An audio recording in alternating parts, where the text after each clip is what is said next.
जम्मू कश्मीर और झारखंड में मतदान हो रहा है। तीसरे दौर का ये मतदान हो रहा है। हम आपको कश्मीर भी लिए चलेंगे, लेकिन पहले बात झारखंड की। झारखंड में 17 सीटों पर तीसरे दौर का मतदान सुबह 7 बजे से शुरू हो चुका है। 17 सीटों में से 14 सीटें नक्सल प्रभावित हैं। 7 बजे से लोग अपने घरों से बाहर निकलना शुरू हो गए हैं और कतारें दिखनी मतदान बूथों पर नजर आने लगी हैं। वोट डाले जा रहे हैं। दोपहर 3 बजे तक ये मतदान चलेगा, जबकि जो 3 सीटें बाकी हैं वहां शाम 5 बजे तक वोटिंग होगी। तीसरे चरण के चुनाव के लिए 17 विधानसभा क्षेत्र में चुनाव प्रचार का शोर खत्म है। अब जनता के फैसले का वक्त है। कुल 17 सीटों में से 14 सामान्य, 2 अनुसूचित जाति, 1 सीट अनुसूचित जनजाति के लिए आरक्षित है। नक्सल प्रभावित 14 सीटों पर शांति से मतदान कराना सबसे बड़ी चुनौती है, जिसमें बरकट्ठा, बरही, कोडरमा, बड़का गाँव, रामगढ़, मांडू, हजारीबाग, सिमरिया, धनवार, गोमिया, बेरमो, इचागढ़, सिल्ली और खिजरी शामिल है। जबकि 3 सीट रांची, हटिया और कांके विधानसभा सीटों पर भी मतदान हो रहा है। वहीं प्रशासन तीसरे चरण में भी भयमुक्त और सुरक्षित मतदान कराने के लिए हर संभव प्रयास कर रहा है, जिसमें एक ओर जहां संवेदनशील बूथों पर विशेष निगाह रखी जा रही है, वहीं लैंडमाइंस का पता लगाने और इससे निपटने के लिए हर जिले में प्रशिक्षित टीमें भेजी जा रही हैं। दूसरी तरफ चुनाव वाले रांची, बोकारो, रामगढ़, कोडरमा, चतरा और पूर्वी सिंहभूम जिले में सीमाएं सील कर दी गई हैं। सुरक्षा में करीब 27,000 कर्मियों को लगाया गया है। 14 सीटों के नक्सल प्रभावित इलाकों में होने के कारण वहां मतदान कर्मियों और सुरक्षा कर्मियों को पहुंचाने के लिए वायुसेना के आधा दर्जन हेलीकॉप्टरों की भी व्यवस्था की गई है। फोर्सेस की कमी नहीं है, हम लोगों के पास पर्याप्त संख्या में सुरक्षा बल उपलब्ध है और खास करके हमारे पास इस बार पैरामिलिट्री जो CAPF होता है वो भी उपलब्ध है। उसको भी हम लोगों ने कहीं रिजर्व में रखा नहीं है, सभी को सभी जगह पे तैनात किया है। कोई भी बूथ हम लोगों का ऐसा नहीं है जो कवर्ड नहीं है, सभी जगह पे हम लोग फोर्स भी दे रहे हैं। और जो सेंसिटिव एरिया है वहाँ पे हम लोगों का अलग प्लान है, वहाँ डिप्लॉयमेंट के अलावा भी हम लोगों ने कुछ और व्यवस्था की है। इस चरण में कुल 289 उम्मीदवार चुनाव मैदान में हैं, जिनमें 26 महिलाएं और 103 निर्दलीय उम्मीदवार अपना भाग्य आजमा रहे हैं। मतदान में 26,58,367 पुरुष मतदान करेंगे, जबकि 23,55,728 महिला मतदान करेंगी। 17 विधानसभा सीटों पर कुल 50,16,657 लोग अपने मताधिकार का प्रयोग करेंगे।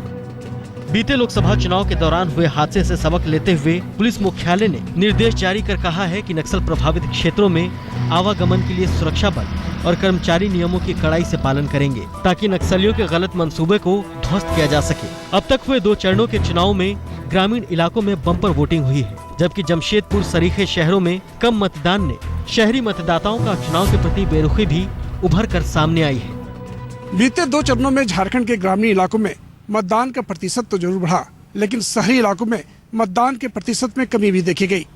वैसे इन 17 सीटों पर शहरी आबादी निर्णायक भूमिका में है। ऐसे में इन सीटों पर मतदान के प्रतिशत बढ़ने से उलटफेर की भी संभावना है। धर्मवीर सिन्हा, रांची, आज तक। हम आपको सीधे रांची लिए चलेंगे अब से कुछ ही देर में हमारे संवाददाता धर्मवीर सिन्हा के पास, और किस तरह का उलटफेर वहां पर हो सकता है, क्योंकि 50 सीटों से ज्यादा सीटों पर मतदान आज के मतदान के बाद हो जाएगा और तस्वीर लगभग साफ हो जाएगी। लेकिन फिलहाल बात जम्मू कश्मीर की भी कर लेते हैं। जम्मू कश्मीर में 16 सीटों पर इस वक्त वोट डाले जा रहे हैं। ये सभी सीटें कश्मीर घाटी में हैं और पिछले 2 चरण के चुनाव में जम्मू कश्मीर में मतदान जो रहा था 70% तक रहा था। उम्मीद है इस बार भी घाटी में जबरदस्त वोटिंग होगी, आतंक को माकूल जवाब यहां पर मिलेगा। लेकिन ये जो ज्यादा वोटिंग है, या ये किसी बदलाव का संकेत है, या किसे ज्यादा इस बार वोट मिलेंगे और जम्मू कश्मीर में क्या बीजेपी कमल खिलाने में कामयाब रहेगी? इन तमाम मुद्दों पर आगे बात करेंगे। फिलहाल देखिए हमारी ये रिपोर्ट।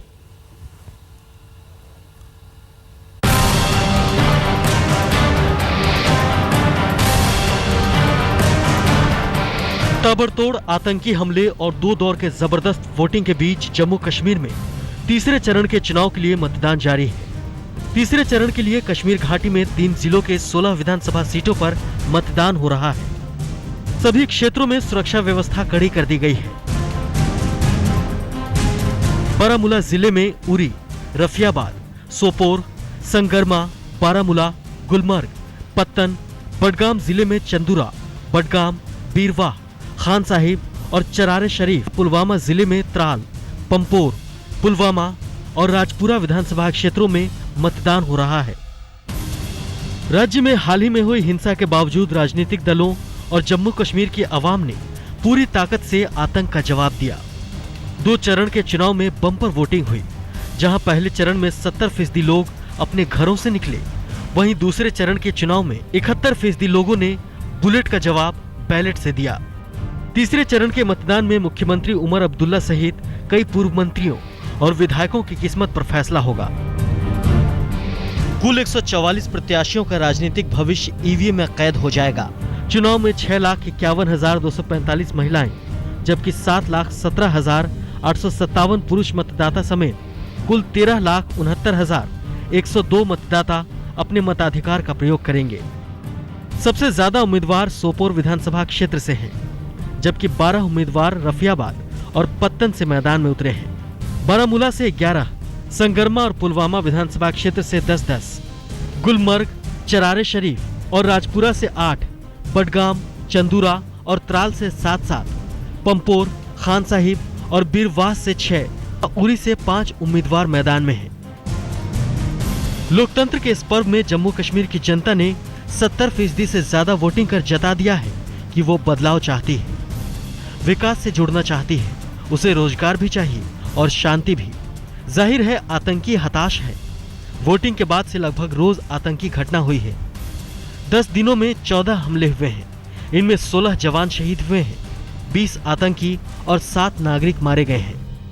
अशरफ बानी, श्रीनगर, आज तक। हमारे साथ हमारे संवाददाता अशरफ मानी और धर्मवीर सिन्हा दोनों जुड़ चुके हैं आपको सीधे। सबसे पहले धर्मवीर आपके पास आएंगे, लेकिन अशरफ आपके पास चले आते हैं। जिस तरह से बुलेट पर बैलेट की जीत हुई है, ये एक जीत कश्मीर में है अशरफ, और दूसरी जीत होनी है नतीजों के बाद, पूरे चरणों के चुनाव होने के बाद। पीडीपी की किस्मत किस तरह से आज दांव पर लगी है, क्योंकि 16 में से 9 सीटों पर इस बार उसका कब्जा है। अशरफ। बिल्कुल सही। दरअसल सबसे महत्वपूर्ण बात यह है कि जिस अंदाज से हमारा बार बार जिक्र हो रहा था कि तीसरे चरण के मतदान से पहले जिस अंदाज से आतंकी हिंसा भड़की थी जम्मू कश्मीर में, खासतौर से कश्मीर वादी में और उन इलाकों में जहां पर आज मतदान होना है, लेकिन उसके बावजूद आप देख सकते हैं, आपको मेरा कैमरामैन दिखाएगा, मेरे पीछे ये सुबह से लंबी लंबी कतारें मतदाताओं की है। यहां से आप अनुमान लगा सकते हैं कि कितना उत्साह आज के चुनावों को लेकर भी यहां कश्मीर में दिख रहा है, जिसकी उम्मीद कम थी। लेकिन इतनी घटनाओं के बावजूद भी इस तरह से सुबह सवेरे जब तापमान 0 के आसपास हो, लोगों का इस तरह मतदान केंद्रों के बाहर आना साफ दर्शाता है कि कहीं ना कहीं पहले चरण और दूसरे चरण के मतदान की ही तरह इस चरण के मतदान में भी भारी और बम्पर वोटिंग होगी। आप अगर बात करें तो कश्मीर के 3 हिसास जिलों में ये चुनाव हो रहे हैं।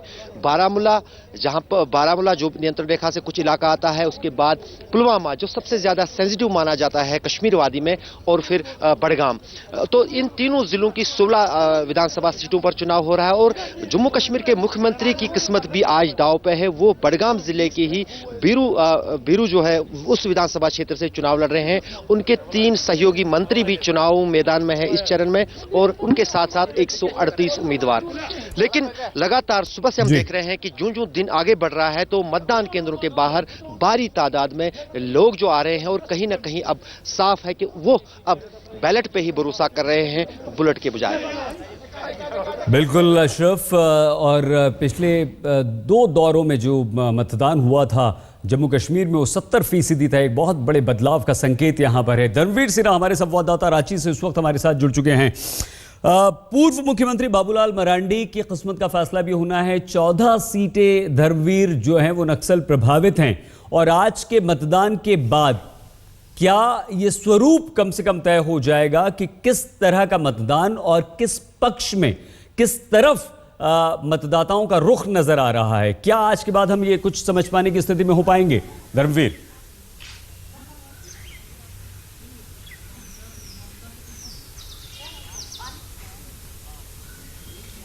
धर्मवीर, क्या आप हमारी आवाज सुन पा रहे हैं?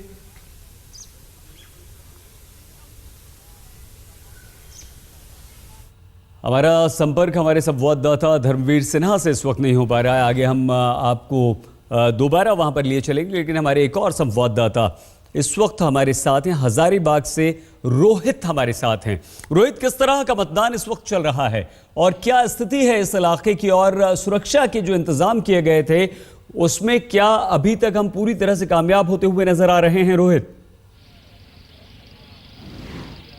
देखिए सईद, पहले बता दूं कि 2 चरणों का जो चुनाव हो चुका है, नक्सलियों ने जो एक कॉल दिया हुआ था बॉयकॉट का, वोट बहिष्कार का, उसका कुछ असर देखने को नहीं मिल रहा है। पहले चरण में 62% मतदान हुआ था, दूसरे चरण में करीब 65% मतदान हुआ था। और इस वक्त हम लोग हजारीबाग में हैं और मेरे पीछे जो ये पोलिंग बूथ है, यहाँ भी हम दिखा सकते हैं किस तरीके से भारी तादाद में लोग जो है सुबह से ही 7 बजे से ही लाइन में लगे हुए हैं और अपने मतों का प्रयोग कर रहे हैं। और यही बूथ है जहां पर सीनियर जो बीजेपी के नेता यशवंत सिन्हा, जो फाइनेंस मिनिस्टर भी हुआ करते थे केंद्र में, वो थोड़ी देर में आने वाले हैं वोट देने के लिए। और उनके जो पुत्र है अभी MOS फाइनेंस जयंत सिन्हा, वो भी अभी दिल्ली से उड़ चुके हैं, रांची उतरेंगे थोड़ी देर में, वो भी यहाँ पे वोट देने के लिए आएंगे। तो कहीं ना कहीं हम देख रहे हैं जो कॉल बहिष्कार का ये कॉल दिया हुआ था नक्सलियों को, उसको दरकिनार करते हुए और सुरक्षा देखते हुए लोग यहाँ पर भारी तादाद में निकल रहे हैं और वोटिंग कर रहे हैं।